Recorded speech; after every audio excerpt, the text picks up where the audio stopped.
Today I want to continue on with Pinan 2, maybe just one technique from there. Miyagi Chojun said we should not be deceived by the Embusen. Also, what he said was primarily there is one opponent and he is in front of you.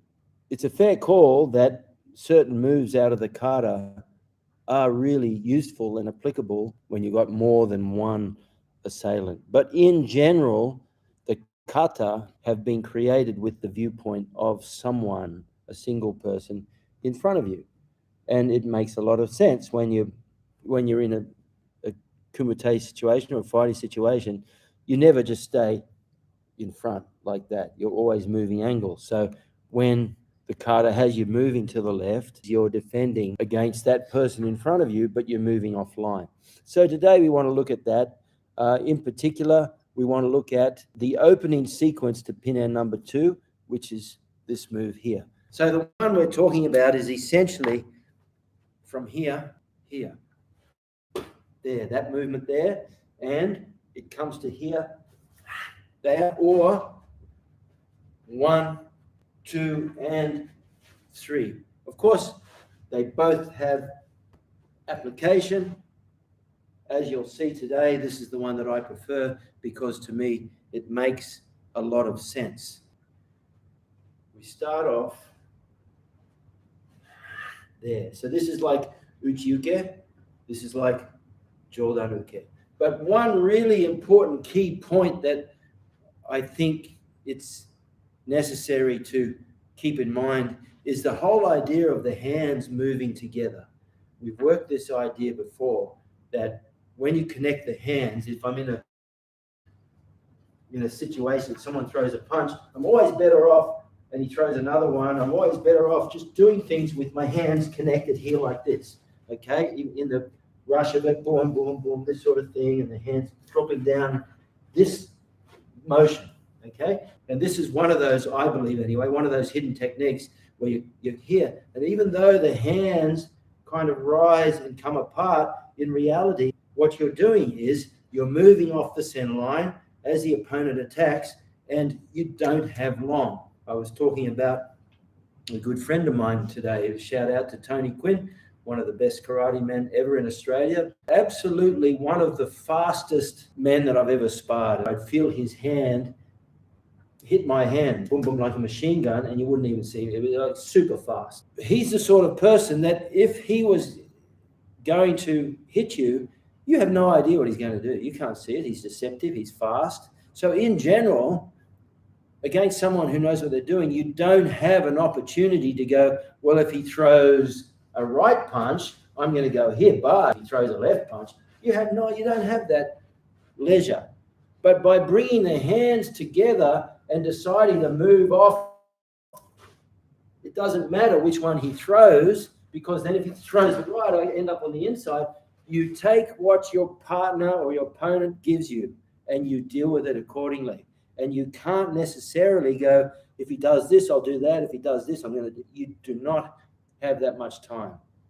In the heat of a situation against a non-compliant opponent, everything happens that fast and you just don't have time. Okay, so what we're looking at here is this notion that I'm here, I'm bringing my hands together and I'm stepping back. Okay, now the reality of it is, if I'm looking at it, he comes in, you see what I'm doing is, even though the opponent is in front of me, the kata is to the side. So what I'm doing is he throws the punch, this is what I'm doing. Okay, I'm actually moving out of his dead zone, moving off the line of fire and moving into a more advantageous angle. And as you know, everything is about angles and leverage. So I'm in this situation, I'm doing it with my back to the camera on purpose so you can see how I move there.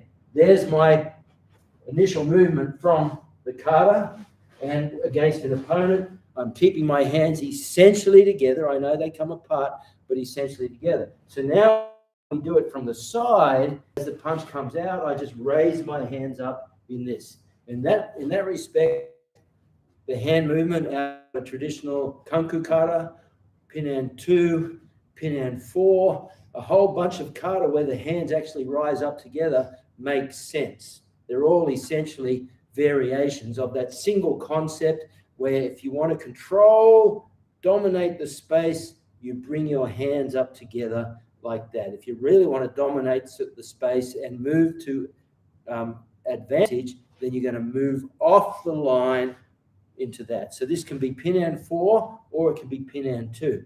Let's just look at it now from this position here. The reality is I'm standing here. I don't want to fight. Punch comes, boom, I'm coming up. Now in the kata, we're going 1, 2, 3, or 1, 2, 3.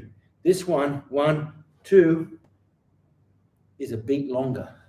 That's why I prefer this one. 1, 2, 3. 1, 2, 3, 4. It's a beat longer. So even though we teach it, we also recognize that this is a speed thing. So here is a simple application to make that work. We're here, punch comes, I block up. The first hand is I'm just coming across here like this and striking on the carotid sinus. And then this hand that comes out there is a tetsui right on the neck. Okay, the tetsui can become kubi-uchi, which we do in basics every night. Bang. Or uchi-uchi, as it's called, inside strike, or kubi-uchi, strike to the neck. That's what you're doing. Look, 1, 2, look, there's your kubi-uchi. 1, 2, kubi-uchi. 1, 2, kubi-uchi. That's all you're doing. But in the kata, it's tetsui. And I can tell you that tetsui is very powerful, simply because there's less chance of anything moving. So that's why I prefer tetsui. Standing technique comes, I block, 1, I strike on the neck there, and as I unwind, kubi-uchi right on the neck. Okay, and from there you can keep that hand, because what it does, it covers his vision, and then strike again. 1, 2, 3. Punch comes, 1, 2, 3. And that, if you do it quickly, it's more like this. 1, there like that, where you're striking the neck and then striking the neck again. And then what you can do there is go heavy with a reverse collar tie and drive the knee into the face. And if you want, you've got a quarter Nelson and you take them down in that way. Okay, so once again, boom, there like that, strike, strike. Oops, sorry. And then you can keep the hand there to hide their vision and strike again in the back of the jaw. I like to hit in the back of the jaw there. See here, at that angle, the jaw dislocation is very easy. It's happened to me twice, where the jaw, and it hasn't happened in a fight, it's happened in training when I'm grappling and someone's come in to get a nice guillotine and their hand has hit the back of my jaw and dislocated my jaw. My jaw's come completely out. So it's very easy to do. In this situation here, punch comes, strike, strike, and then from there I hit the jaw at that angle. See that? There like that, and the jaw just comes straight off the hinge. The carotid sinus, easy way to find the carotid sinus. When someone turns, you see perfect there for a split second. Shock and awe to the jaw. That's a good way to put it. This here is the sternocleidomastoid mastoid, that muscle there. And if you were to push in towards the spine, right behind that, that's when you hit the nerve, the carotid nerve there. And so when you strike that with a tetsui or a punch even, it's very, very effective. Another good thing about that technique is when you do a solid collar tie, it's a crack on the carotid sinus and the heavy elbow on the chest.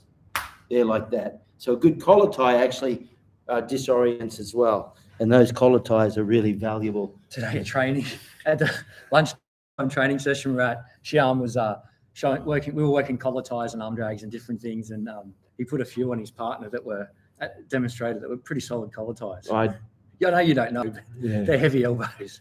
I kind of got the impression something was going on because when I looked up, everyone's laughing. Poor old Mike was pretty useful, pretty helpful. But anyway, I'd love to hear your input about, just leave a message below. Now, if you're not subscribed, please do so. I'm building up my subscription base. I'm nearly at 2 million. All I need is another 1,998,000 and I'm there. Okay, so sign up if you're not subscribed. If you are and you like it, recommend it to everyone in the world and we'll hit that 2 million mark in no time. Also hit the little bell. Now, if you got any comments about this, I'm more than open. Once again, I think the principle, which I love, a block is a lock, is a blow, is a throw, is always good. Okay, you can even use that initial block as a blow. This hand here becomes a back fist. So as I move off the angle there like that, and that alone in the back fist in the carotid sinus or on the temple or on the jaw is very practical. Punch comes there like that, and then I follow with that, and then I unwind again. So I'm going 1, that's the first strike. The block becomes a blow. 1, 2, 3. So I'm hitting 3 times. Punch there. 1, 2, 3. But that's very, very useful as well to keep that in mind. Real life situations happen in that fast, super, super fast all the time. So you have to react quickly. And if you try to react within the range of their dead zone, a lot of things can go wrong. So that's why it's always useful to think, as Miyagi Chojun Sensei said in his Kaisei no Gendi, there is one opponent and he's in front of you. And so the angle change is all about changing angles and getting out of their dead zone to optimize your own technique. Each week we're going to present a Bunkai technique, a possible application if you like. Bunkai is from the Japanese verb bunkai suru, to compartmentalize, to break down. So really what you're doing is you're taking the kata and you're breaking it down into bits. Oyo, the word oyo is application. So really we use the word bunkai for oyo interchangeably. But the reality is Bunkai really just means you're breaking it down, working on individual flows. The kata maybe has 20 moves, so you work on 1, 2, 3, like that. That's one move.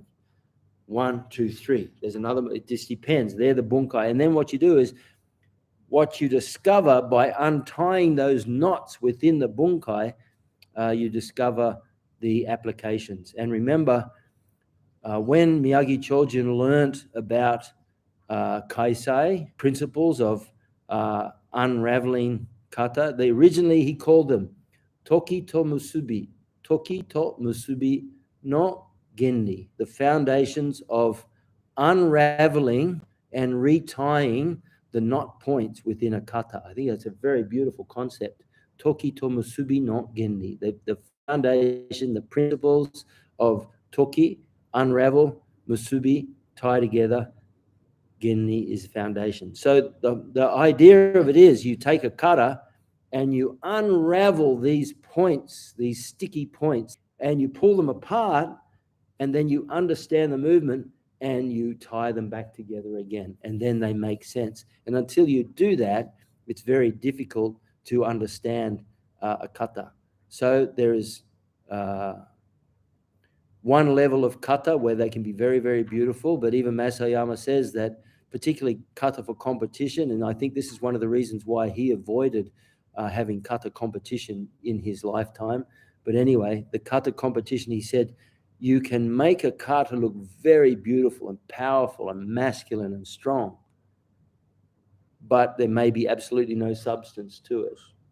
So that is the first level of being able to do the technique exactly as it is, where it is a double block, it is a double block, it is a tetsui. But then you, Toki and Musubi, you pull it apart, unravel it, and discover the hidden techniques and put it back together again. That's when you're really getting somewhere with your kata. And until you actually have that, I don't think you can say that you really understand a kata.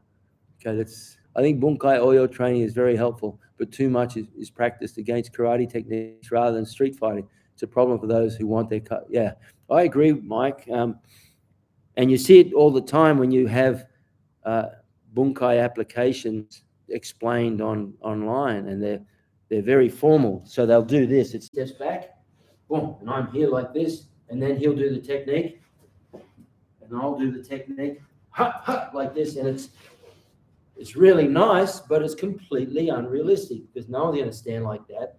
The fact that he's got his hand chambered usually tells me that's what he's going to do. But the reality is, in a street fight, he's just going to be dirty and sneaky. So I have no idea what it could be anything. He waves his hand, he goes like this, he gets a reaction, create a trigger by asking a question. And for me, I was completely not interested in the answer. I was just waiting for them to open their mouth. And that was the trigger. And that was like in the class, the instructor says, but for me, I'm going, What's the problem anyway? As soon as he opened his mouth, bang, that was it. That's the trigger I needed. So that's a sort of sneakiness that people have in the street. That's a speed a detection and reaction to stimulus There speed you training go. drill. Yeah, That's a perfect one you created. I mean, not that I ever make a thing of it, but Mitch will always tell you, I say, go, and he says, what do you want me to do? And I say, throw anything. Yeah. Because if I can't defend against Mitch just throwing anything, well, then my technique is no longer realistic. It's not realistic. It's when I say, and you see it all the time, you see little triggers. You'll have someone explaining a technique, and they'll go like this. They'll go, okay, yeah, all right, what I want you to do is I'll throw a technique. And see, they'll point at the technique, and they'll look at it, and they'll point it, and they want that, and you can block it with your eyes closed because you know it's coming. You say, oh, on the other hand, they could do a different technique. They're actually giving their training partner a trigger. They're saying, could be anything. And he's pointing at the hand. He says, oh, it could just be anything. It's like anyone can do that. But it's a different thing when you say, throw something at me, boom, and you have to be able to react to it. And that, by the way, is another application. There, like that, as he throws the front hand, this hand here, there, look, he throws the arm. I'm going to crack the elbow to work on a hyperextension. I may not completely dislocate it, but you can be sure that that is going to have the effect you want. And then if I find the tricep tendon, then you can take them to the ground. So that's another technique. There, like that, which is 1, 2, there like that. And here, there, I can hit there and then go back to that other thing. And I look like I know what I'm doing for a second there. Just on that, I've said this before on here, and I say it all the time, in training, you never, ever ask. That just then maybe because I was throwing one all the time, but it's never rehearsed. And the other thing that's really interesting about the Bunkai for kata, you do it in so many ranges too. Remember a couple of weeks ago we were doing Sanchin in jiu-jitsu training, and there was a guard pass that you do to get past someone's legs, and it's a standing guard pass. Yet Sanchin nullifies one aspect of the opponent's ability to sweep you because Sanchin's such a powerful stance. And that's applying it in a completely different range. Yeah, it's so interesting. What's interesting is you don't just test these in ranges 1 and 2. You test them in ranges 1, 2, 3, 4, 5. The Tencho movement, Uchuke, in so many of these things with the arm drags. It's everywhere. But you actually do it. It's a testimony incredible. Too to the old masters that put it together. We always forget that most of these masters were also, 4th, 5th, 6th dans in judo or jiu-jitsu. So they understood what was going on too. They had a lot more knowledge about the inner ranges than you would guess if you just stick to the range 1 and 2. Yeah, and you always take it to range 2, 3, 4, 5, and just it's quite amazing. It's fascinating. It's a lot of fun, and I think that day we discovered that we're talking about certain counters against a waiter sweep, what's called a waiter sweep, and certain counters against certain sweeps. And I just found that by taking a strong Sanchin stance and changing the angle a little bit, it virtually neutralizes it. What we'll do is in future just present these small bites of information. The technique is for someone that is trying to assault you. Would it be more applicable to go to range 4? Well, there you go. Perfect, Marco. We're just talking about that. The reality is you can enter into range 4 there, but we're trying to analyze particular bunkai, particular technique. In reality, I would probably 9 times out of 10 go to range 4 and then take them down. So that's a good call. But just so we can demonstrate different, next week we'll do a range 4 entry into a range 5 takedown. I think so. Yeah, it's a fair call. Yeah. I mean, if you've got to disable someone without knocking them out, you have to get them on the back on the ground. You can pin them against the wall, but even then they've got legs and arms still to work with you. But if you can get someone on the ground and disable them, that's a good point. I think what we're going to do is we'll continue to present these Bunkai bites as Winner. I'm pretty sure your name isn't Winner, but it's a nice little avatar you got there. But as he said, I think it's really, really useful just to present these little bites. And each time we present the bites, present some principles of movement and principles of range change and everything with it. And I think it can build up a nice body of knowledge. Matus, good to see you. Michelle, glad to hear it. It's been a while. Win, good on you, Win. Appreciate that. That's a really good point. Bunkai bites. With Win's approval and permission, I'm going to call them Bunkai bites. I love that. All right, guys. Thanks. Look forward to seeing you next week. Us.